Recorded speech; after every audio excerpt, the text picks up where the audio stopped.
Good evening, friends and neighbors. This is Santa Claus on this 5th of June, 2025, bringing you the day's stories on a date that reminds us of courage and conviction, as we remember that lone figure known as Tank Man who stood before advancing tanks in Tiananmen Square back in 1989. The economic landscape is shifting, as the U.S. trade deficit has narrowed quite dramatically, by more than half. Imports have fallen by a record 16.3%, while exports have increased by 3%.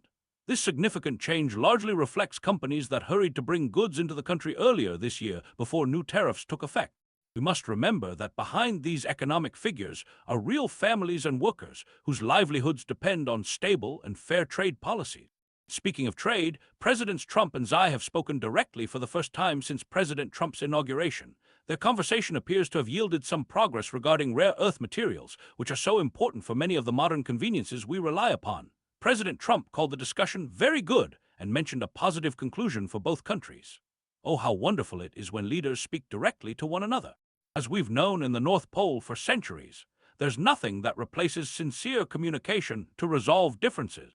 Meanwhile, across the globe in Vietnam, an important change is taking place in family policy. The government has abolished its two-child policy as the country faces declining birth rates. Their fertility rate has fallen below replacement level for 3 years running, much like many countries across Asia. Each child is a blessing, and it warms my heart to see policies that honor the sacred gift of family while addressing practical concerns for the future. Turning our gaze to the Red Sea, there's cautiously good news as marine traffic has increased by 60% since last August, according to the EU's naval mission commander.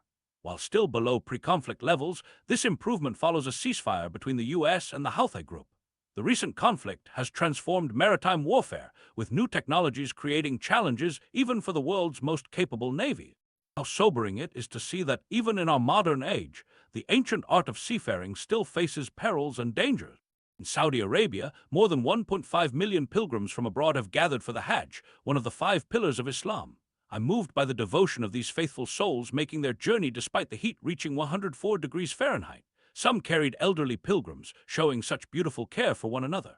No matter our faith traditions, we can all be inspired by acts of devotion and kindness. Let us pause to reflect on more troubling news from Mexico City, where 2 political staffers were tragically murdered in a brazen daylight attack. Such violence reminds us that we must continually work toward creating communities where peace prevails and all people can live without fear. Finally, the Philippines and United States navies have conducted joint maritime exercises for the 7th time, working together to strengthen their cooperation.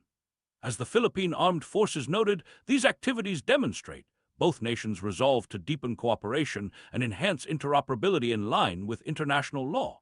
As we reflect on today's stories, I'm reminded that whether in trade negotiations, family policies, religious pilgrimages, or international cooperation, our shared humanity connects us all. In these summer days, may we remember to be kind to one another, to seek understanding rather than division, and to bring a little more light and joy to everyone we meet. This is Santa Claus, wishing you peace and goodwill on this June evening.